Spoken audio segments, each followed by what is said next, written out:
como vai? Chegou a hora, hein? Chegou a hora do nosso estudo da Bíblia Sagrada. Estamos estudando alguns temas aqui no livro de João. A história de Jesus é sempre maravilhosa, né? E o livro de João é um livro, um evangelho, que trata da história de Jesus e detalhes interessantes. Nós estamos vendo alguns temas aqui, né? E eu quero agradecer a você que tem dado aí o seu positivo, o seu like a cada programa, porque isso ajuda no crescimento do canal, tá bom? E eu não sei o que aconteceu essa semana, mas pelo menos umas 10 pessoas simplesmente desapareceram, né? Eu não, acho muito improvável alguém ir lá e desinscrever-se. Dá uma olhada se a sua inscrição continua ativa e se você não está inscrito, por favor, né? Faça esse favorzinho para a gente, se inscreva no canal. Vamos fazer o canal crescer e ser um canal assim que o YouTube perceba que é um canal que as pessoas têm interesse. Isso faz com que eles ofereçam o canal para outras pessoas também. É uma forma de trabalho missionário também, tá bom? Bom, vamos seguir o nosso estudo aqui, né? Olha, eu não sei, viu, mas isso tem acontecido com certa frequência, né? Me diga o que você está achando aí. O que você está achando desse novo estudo aqui dos temas de João? Coloque aí nos comentários. Tem gostado? Gosta de estudar a lição da Escola Sabatina? Já tem a sua lição? Porque às vezes é importante ter a lição também. Eu marco a minha, eu rabisco, eu gosto muito da lição. E hoje nós temos mais um tema. Vamos tratar aqui de Jesus como o nosso Criador. Para alguns é um tema um pouco polêmico, algumas religiões colocam Jesus como um ser criado, né? Mas não é isso que a Bíblia apoia. Então, antes de estudarmos, de iniciarmos o estudo, vamos orar. Oremos.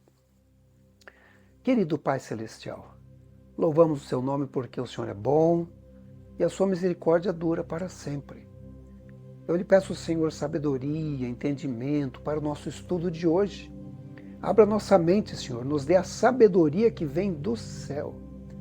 Abençoe a cada um que está estudando comigo agora, por favor. Dê a eles o que necessitam, fisicamente e espiritualmente, eu te peço em nome de Jesus. Amém. Amém. Bom, chegamos ao nosso estudo de número 3, que, como já disse, vai tratar de Jesus Cristo como Criador e a eternidade de Jesus. O título de nosso estudo hoje é A História de Fundo, o Prólogo. A história de fundo, o prólogo. Ou seja, o que antecede o livro de João. É chamado de prólogo essa parte inicial dos 18 primeiros versículos do capítulo 1 de João. Essa parte é conhecida como prólogo. E, na verdade, vão aparecer esses temas em outras partes do livro e você vai continuar vendo, nós vamos estudando, mas vamos falar um pouco desse prólogo.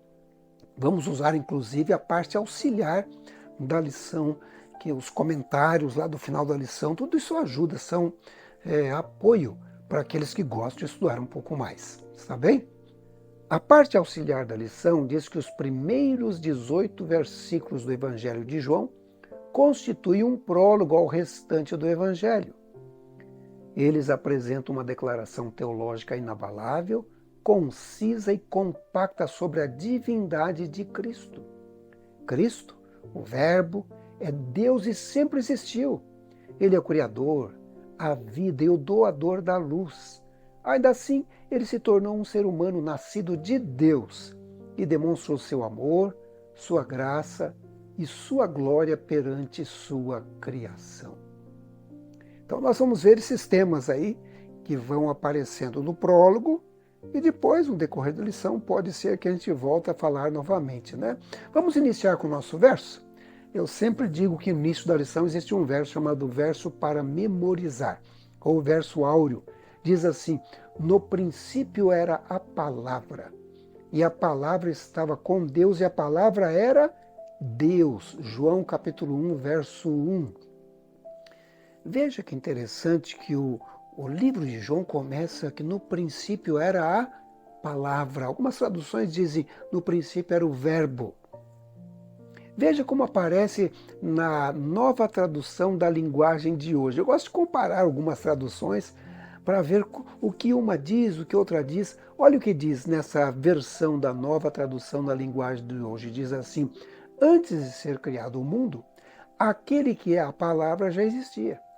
Ele estava com Deus e era Deus. Ficou bem interessante, né? Essa maneira que foi traduzido aí, né?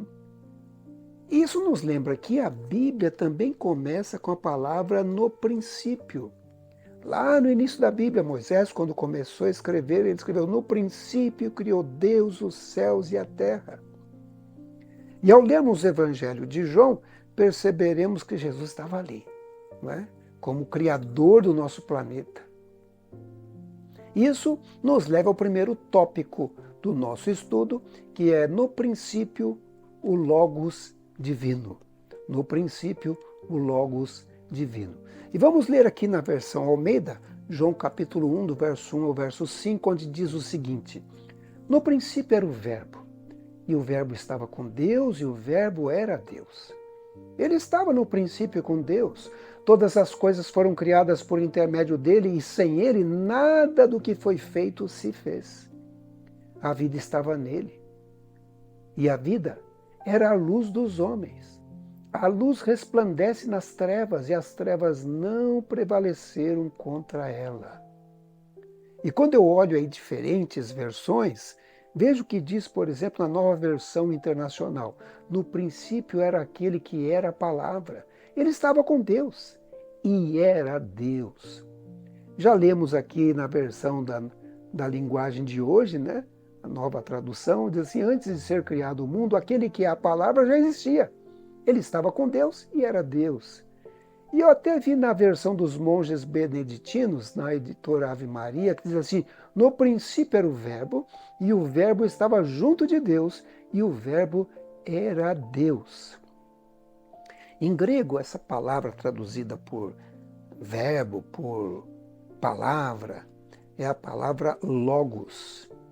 Em alguns lugares é traduzido aí por verbo, por palavra, sabe? O negócio de traduzir não é fácil, né? Eu, na minha vida, tentei aprender algumas línguas e por conta de ter viajado para outros países, eu tive realmente que aprender algumas outras línguas. A primeira, obviamente, é a língua materna, mas na sequência veio o espanhol por conta do meu trabalho no El Tiempo, que era a TV Novo Tempo em espanhol, e tinha que viajar por alguns países de fala hispana, e por isso tive inclusive que pregar na língua hispana, né? Depois fomos lá para a Ucrânia, decidi aprender o russo, e olha que dificuldade as palavras, né? Palavras difíceis, palavras complicadas, né? Conjugação dos verbos. O inglês, né, foi uma outra língua que eu aprendi também, e que dificuldade, né? Vai ficando com o tempo normal e você começa a sentir as palavras um pouco mais fáceis e elas fluem naturalmente, né? Mas tradução nem sempre é algo tranquilo, né? Nem sempre é algo tranquilo. Então nós temos aqui a força da palavra, né? Porque quando você fala errado também é complicado, né? Agora, Jesus é a palavra, ele é o verbo, né? E o próprio João diz quem é esse verbo, quem é essa palavra. E você vai ver, à medida que a gente vai estudando, que ele está se referindo a Jesus Cristo, né? E aí nós temos algumas perguntas. Na verdade, cada lição traz algumas perguntas. Vamos para a primeira pergunta. O que João revela sobre a palavra ou o verbo Jesus Cristo? Nós já lemos lá em João, capítulo 1, do 1 ao 5, né? E a resposta sugerida é: Jesus, a palavra, é Deus. Sempre esteve com o Pai e criou todas as coisas. Ele é a vida e luz dos seres humanos. Eu fui dar uma olhada no comentário bíblico adventista sobre esse assunto. E eu vou utilizar alguns dos comentários aqui, alguns inclusive também de Ellen Golding White, escritora adventista pioneira, né?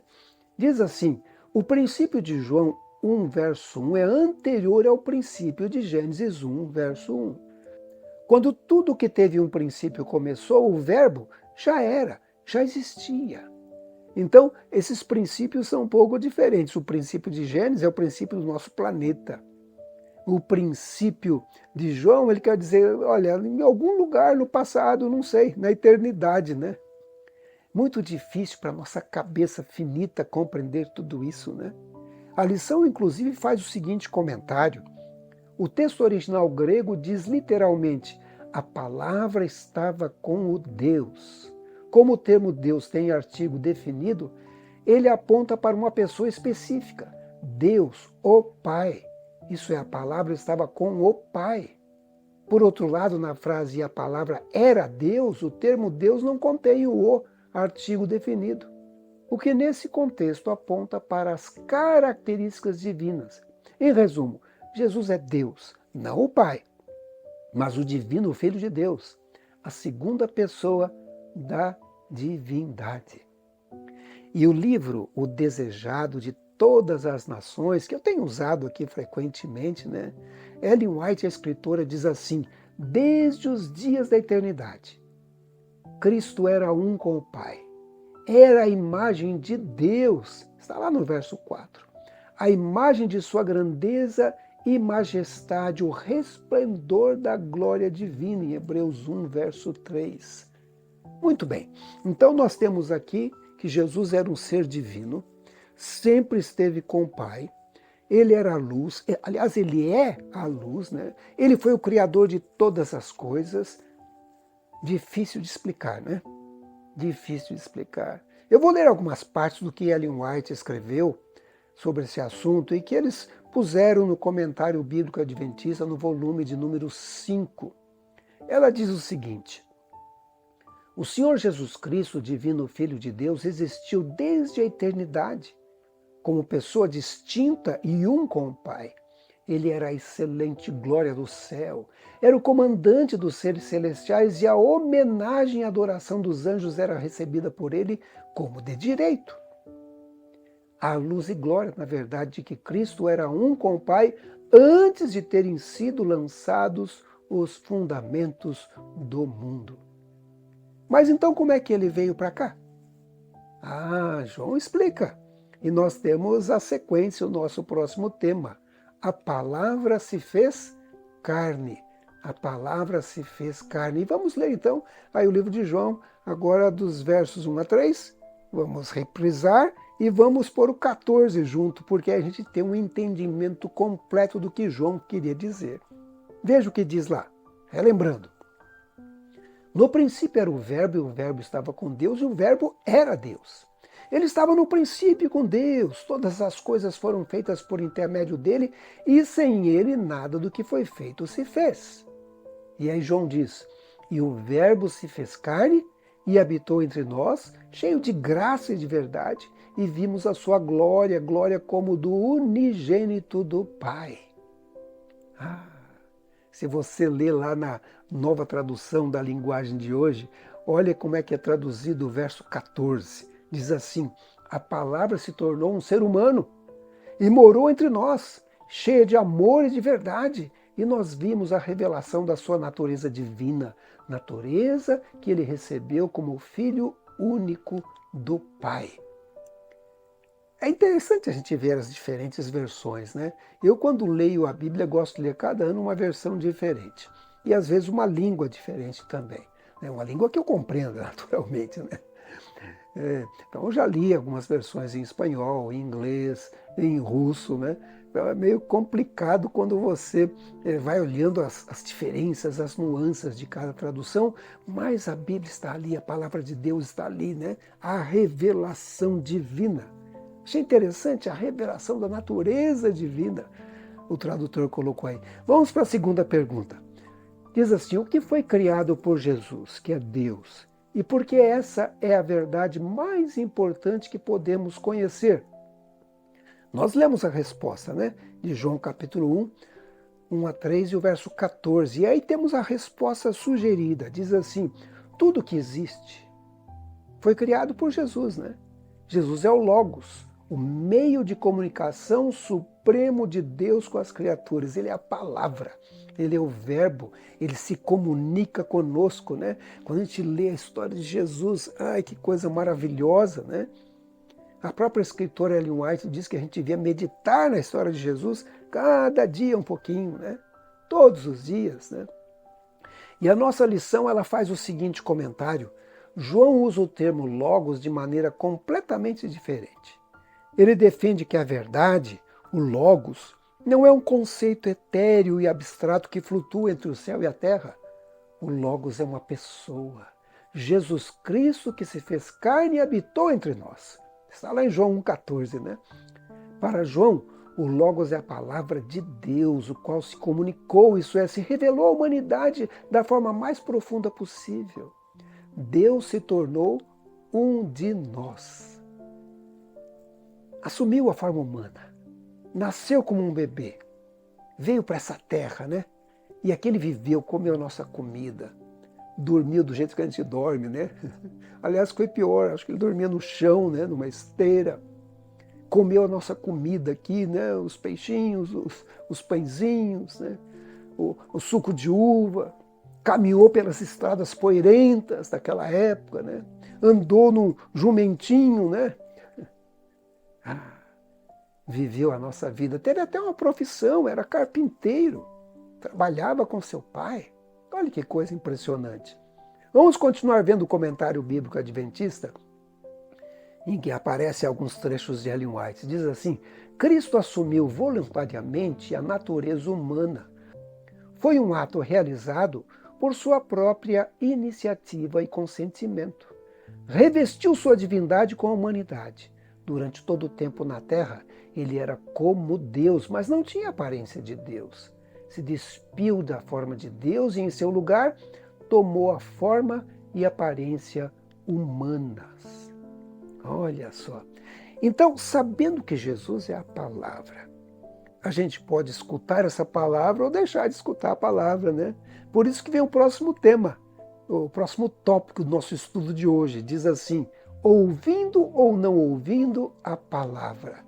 Ouvindo ou não ouvindo a palavra. Porque João fala disso, né? Vamos continuar lendo? João capítulo 1, 9 a 13. A saber, a verdadeira luz que, vinda ao mundo, ilumina todo homem. O Verbo estava no mundo, o mundo foi feito por intermédio dele, mas o mundo não o conheceu. Veio para o que era seu e os seus não o receberam. Mas a todos quantos o receberam, deu-lhes o poder de serem feitos filhos de Deus, a saber, aos que creem no seu nome, os quais não nasceram do sangue, nem da vontade da carne, nem da vontade do homem, mas de Deus. Então nós temos aí essa continuação dessa explicação de que Jesus veio, mas as pessoas daquela época não o receberam, o rejeitaram. A gente que sabe a história, ele acabou sendo inclusive crucificado. Alguns ouviram a palavra, mas a grande maioria não ouviu, não aceitou. E a lição da escola sabatina, ela faz o seguinte comentário: o prólogo do Evangelho, João capítulo 1, dos versos 1 a 18, descreve não apenas quem é Jesus, a palavra, o Logos, mas também como as pessoas se relacionam com ele. Em João 1, verso 9, Cristo é chamado de a verdadeira luz que, vinda ao mundo, ilumina toda a humanidade. Essa luz ilumina o mundo, tornando-o compreensível. A luz chega a todos, mas nem todos a acolhem.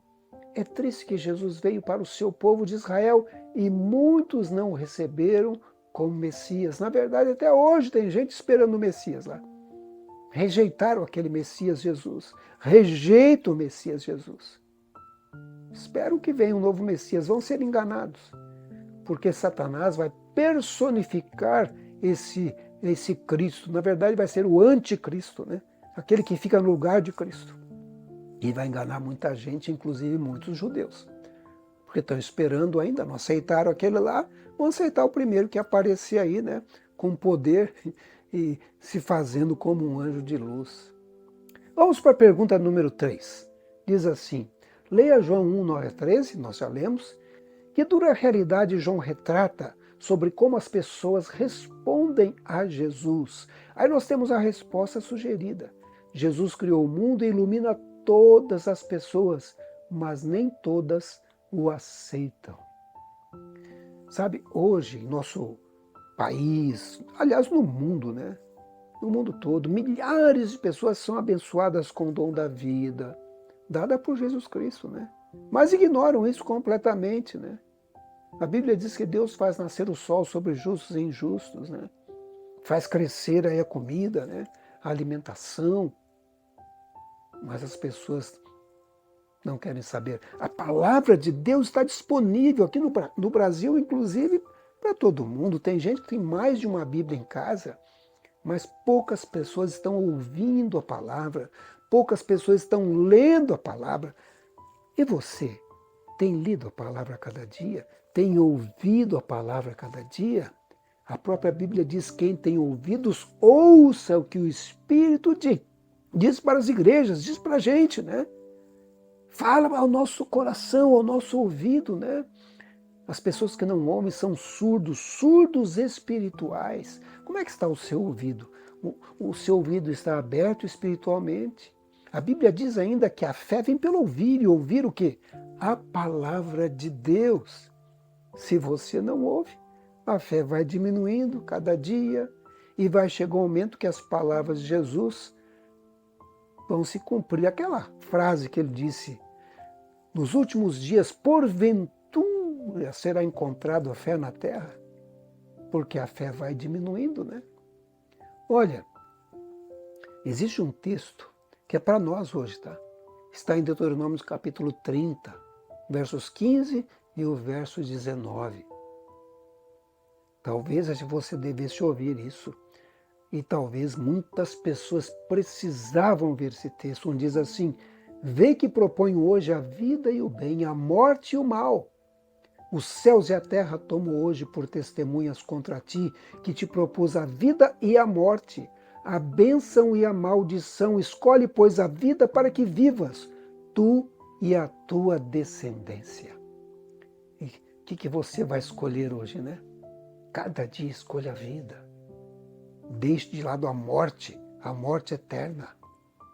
Jesus disse: aquele que crê em mim, mesmo que morra, vai viver, né?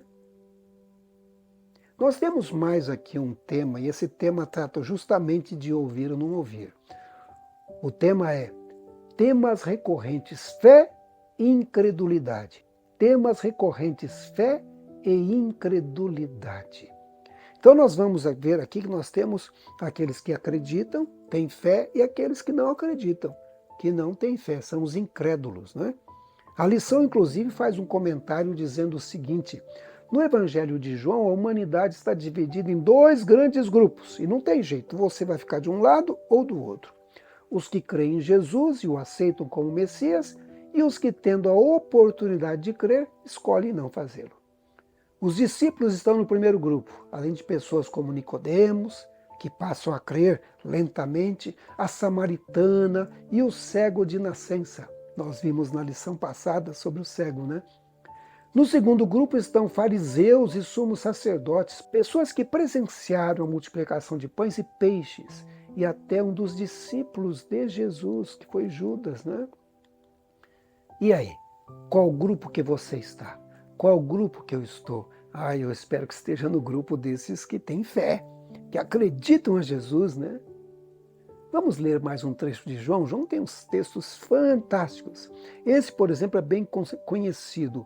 É João capítulo 3, versos 16, mas vou ler até o 21.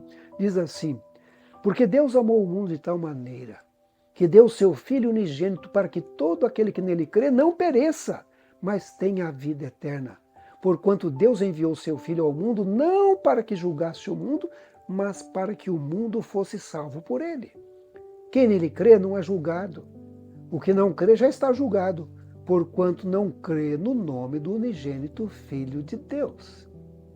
O julgamento é este, que a luz veio ao mundo e os homens amaram mais as trevas do que a luz, porque as suas obras eram más. Pois todo aquele que pratica o mal aborrece a luz e não se chega para a luz, a fim de não serem arguidas as suas obras. Quem pratica a verdade aproxima-se da luz, a fim de que as suas obras sejam manifestas, porque feitas em Deus. Aí vem o verso 35. Ouvindo Jesus que o tinham expulsado, encontrando-o, lhe perguntou, lá o cego, né? Crês tu no Filho do Homem? Ele respondeu e disse, quem é, Senhor, para que eu nele creia? E Jesus lhe disse, já o tens visto, e é o que fala contigo. Então afirmou ele, creio, Senhor, e o adorou. Prosseguiu Jesus, eu vim a este mundo para juízo, a fim de os que não veem vejam, e os que veem se tornem cegos. E aí vem o verso 40. Alguns dentre os fariseus que estavam perto dele perguntaram-lhe, acaso também nós somos cegos? Respondeu-lhes Jesus, se fosseis cegos não teríeis pecado algum, mas porque agora dizeis, nós vemos, subsiste o vosso pecado. Então vejam vocês, as pessoas que estão cegas na ignorância vão ser julgadas de acordo com o conhecimento que têm, né? Agora você que está ouvindo e está sabendo aqui, você já tem uma responsabilidade maior, né? Vai ser julgado de acordo com o conhecimento que você tem. É por isso que João capítulo 12, no verso 36 a 46, diz assim, enquanto tendes a luz, crede na luz, para que vos tornei filhos da luz. Jesus disse essas coisas e retirando-se ocultou-se deles. E embora tivesse feito tantos sinais na sua presença, não creram nele. Para se cumprir a palavra do profeta Isaías que diz, Senhor, quem creu em nossa pregação? E a quem foi revelado o braço do Senhor? Por isso, não podiam crer, porque Isaías disse ainda, cegou-lhes os olhos, endureceu-lhes o coração, para que não vejam com os olhos, nem entendam com o coração, e se convertam e sejam por mim curados. Isso disse Jesus porque viu a glória dele e falou a seu respeito. Contudo, muitos dentre as próprias autoridades creram nele, mas por causa dos fariseus não o confessavam para não serem expulsos da sinagoga, porque amaram mais a glória dos homens do que a glória de Deus. E Jesus clamou dizendo, quem crê em mim, crê não em mim, mas naquele que me enviou. E quem me vê a mim, vê aquele que me enviou. Eu vim como luz para o mundo, a fim de que todo aquele que crê em mim não permaneça nas trevas. Você não precisa permanecer nas trevas. Infelizmente, algumas pessoas vão abandonando a palavra de Deus, passam a não crer em toda a Bíblia e dizem assim, não, eu creio em Jesus, só Jesus é o suficiente. Mas ele é a palavra, ele estava no princípio. Então é do Gênesis ao Apocalipse. Mas tem gente que é assim. Então, não, para mim, a minha religião é Jesus. Então você tem que aceitar toda a Bíblia, porque Jesus citava a Bíblia da época dele, que é o Velho Testamento, né? Os profetas do passado, que ele inspirou por meio do Espírito Santo. E a pessoa vai esfriando, e daqui a pouco não acredita mais em nada. E é abandonado, e vai ser julgado, vai ser condenado, né? Então, nós lemos os textos aí da pergunta 4, né? E aí, a pergunta é como esses textos repetem o tema da fé, incredulidade, encontrado no prólogo. E a resposta sugerida é, a humanidade está dividida em dois grupos.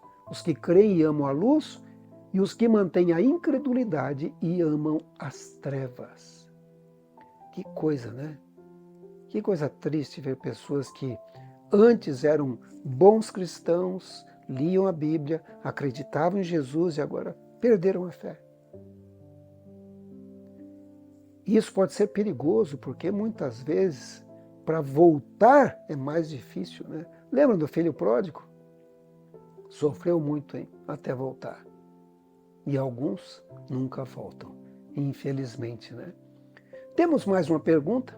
A pergunta é, de que forma você vive sua fé em Jesus, em vez de apenas concordar que ele é o Messias? Por que é importante saber a diferença entre as duas coisas? E a resposta lá em Mateus capítulo 7, verso 21 a 23, e eu vou ler com vocês, diz assim, nem todo que me diz Senhor, Senhor, entrará no reino dos céus, mas aquele que faz a vontade de meu Pai que está nos céus. Muitos naquele dia, no dia da volta de Jesus, né? Muitos naquele dia hão de dizer-me, Senhor, Senhor, porventura não temos nós profetizado em teu nome? E em teu nome não expelimos demônios? E em teu nome não fizemos muitos milagres? Então lhe direi explicitamente, nunca vos conheci, apartai-vos de mim, os que praticais a iniquidade. Vai ser muito triste, sabe? Porque tem gente que se engana. engana a si próprio. Aqueles sacerdotes, porque não queriam perder a glória aqui do mundo, da terra, a posição que eles tinham, eles se enganavam a si próprios e recusaram o Messias. E, infelizmente, vão ver Jesus voltando em glória e majestade para serem destruídos pelo resplendor da sua glória. E isso pode acontecer com qualquer um de nós se abandonarmos a palavra, que é Jesus, a palavra de Deus, né? A palavra toda é inspirada. A Bíblia diz que toda a Escritura é inspirada por Deus e útil para o ensino, para a repreensão, para a correção, para você ficar firmado na justiça. Toda a palavra, do Gênesis ao Apocalipse. Jesus está incluído aí em toda a palavra. Primeiro como Messias prometido, profetizado, e depois como aquele que veio, e profecias que mostram que ele virá novamente, não é? Nós temos um comentário da lição que diz assim: Deus deu a todas as suas criaturas a liberdade de escolha para que o amassem livremente. No entanto, muitas vezes elas abusam e fazem mau uso dessa liberdade para o seu prejuízo. Alguns chegam ao ponto de dizer que qualquer escolha, certa ou errada, é boa, desde que as escolhamos. Afinal, afirmam que a morte de Cristo na cruz lhes concede liberdade de escolha e imunidade às suas consequências. Mas tal pensamento é perigoso, pois encoraja as pessoas a serem descuidadas nas suas escolhas. Sabe, tem gente que acha que no final todo mundo vai ser salvo. Isso é chamado de universalismo. Não, no final Deus é tão bom que vai salvar todo mundo. Mas não é isso que diz a profecia da Bíblia. A Bíblia diz que vai ter dois grupos. Um grupo, infelizmente, vai estar tão apegado a Satanás que será destruído com eles, com os anjos maus, né? No fogo eterno, preparado para esses anjos maus. E esse mundo vai ser destruído com o pecado, e as pessoas estarão tão presas ao pecado que vão ser destruídas junto com o pecado. Mais um tema recorrente: glória. Glória. E nós vamos ler o livro de João, no capítulo 17, dos versos 1 ao verso 5. Diz assim: Tendo Jesus falado essas coisas, levantou os olhos ao céu e disse: Pai, é chegada a hora. Glorifica teu Filho para que o Filho te glorifique a ti. Assim como lhe conferiste autoridade sobre toda a carne, a fim de que ele conceda a vida eterna a todos os que lhe deste. E a vida eterna é esta: que te conheçam a ti, o único Deus verdadeiro, e a Jesus Cristo, a quem enviaste. Eu te glorifiquei na terra, consumando a obra que me confiaste para fazer. E agora glorifica-me, ó Pai, contigo mesmo, com a glória que eu tive junto de ti, antes que houvesse mundo. Eu já tenho falado aqui algumas vezes que Deus tem um plano. Esse plano é conhecido como plano da redenção. Neste plano, Deus, o Pai, Jesus, o Filho, né, e o Espírito Santo trabalharam na elaboração desse plano, e eles trabalham no cumprimento desse plano, cada detalhe, e a meta principal é resgatar, é redimir o ser humano. E João, no início, mostra o Criador em ação. No tempo certo, dentro desse plano, de acordo com Gálatas, Deus enviou o seu Filho. Lá diz: vindo à plenitude do tempo, Deus enviou o seu Filho a essa terra, né? Ou seja, o Salvador, Emmanuel, Jesus veio ao mundo e aqui viveu, né? E chegou o momento da sua morte, quando o Redentor, o Cordeiro de Deus, se manifesta nesse plano perfeito, né? Esse é o plano da redenção, detalhes, né, que estavam previstos por Deus, e alguns tinham até data para acontecer, sabe? A cruz era o ponto alto da redenção do homem. Jesus tinha tempo para vir ao mundo, ele tinha tempo para ser batizado, tinha tempo para ser morto. Boa parte dessas profecias estavam em Daniel, capítulo 9, inclusive com datas. Por isso que a lição faz o seguinte comentário: sabendo que a sua hora havia chegado, Jesus estava pronto para enfrentar a cruz. Mas ele também antecipou a alegria e a glória que o aguardavam. A missão conjunta de salvação, sobre a qual o Pai e o Filho fizeram um acordo desde a fundação do mundo, estava prestes a ser realizada com sucesso. O diabo logo seria derrotado de forma decisiva na cruz. Cristo, em sua obra heróica, para salvar aqueles que acreditam nele, desceu ao abismo mais profundo para então ser ressuscitado em glória. E aí vem a pergunta de número 5, que diz assim, leia João 17, 1 a 5, nós lemos.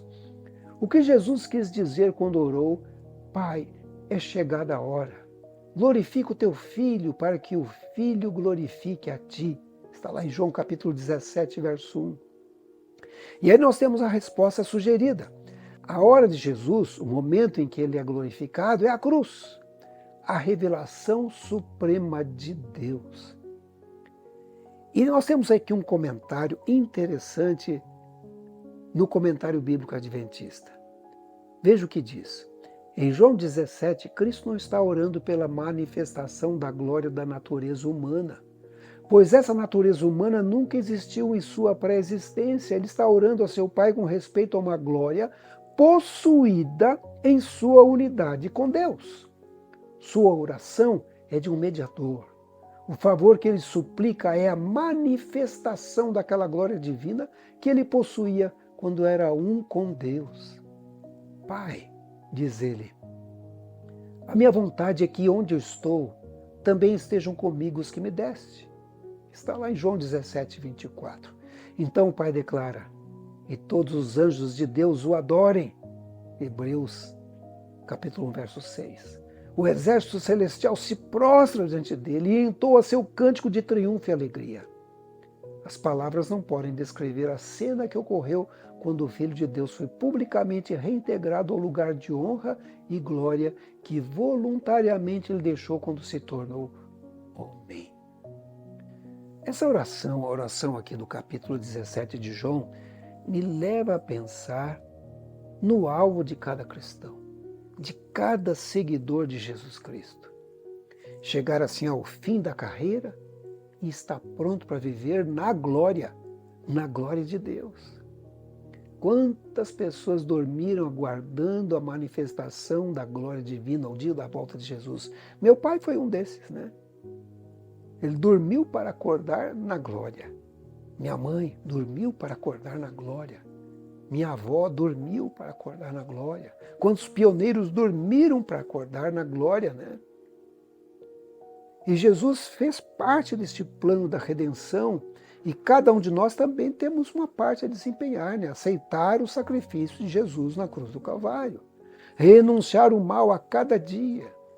O conselho do apóstolo Paulo é o seguinte, lá em Hebreus capítulo 12, verso 1. Portanto, também nós, visto que temos a rodear-nos tão grande nuvem de testemunhas, desembaraçando-nos de todo peso e do pecado que tenazmente nos assedia, corramos com perseverança a carreira que nos está proposta.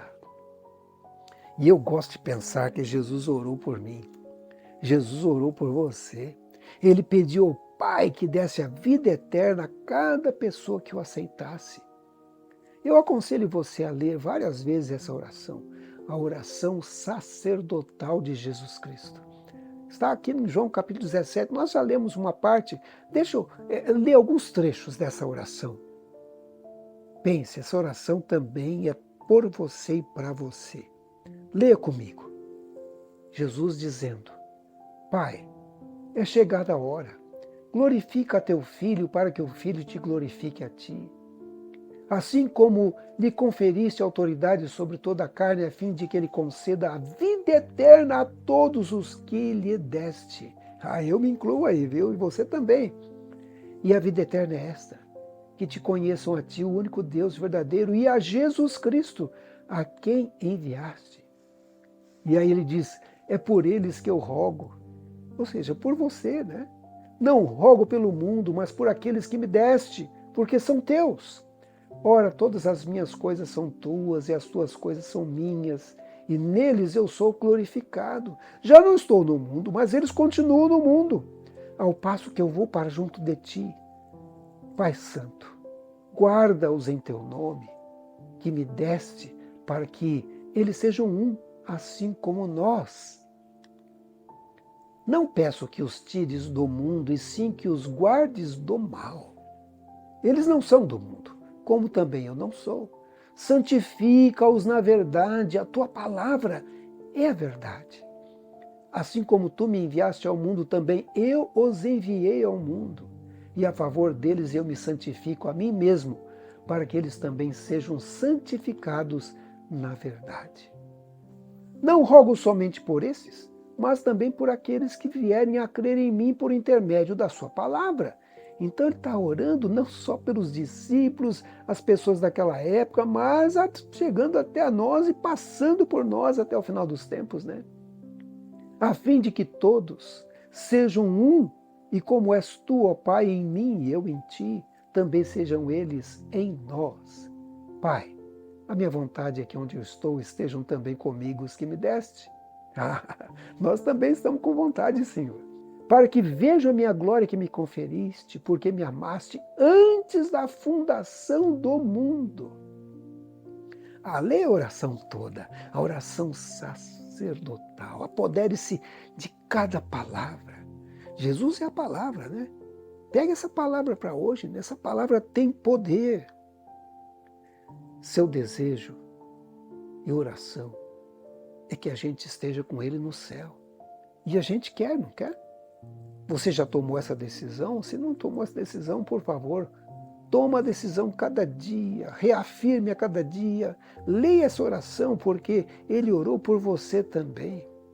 Não é? Vamos orar? Vamos orar encerrando o programa de hoje. Ore comigo.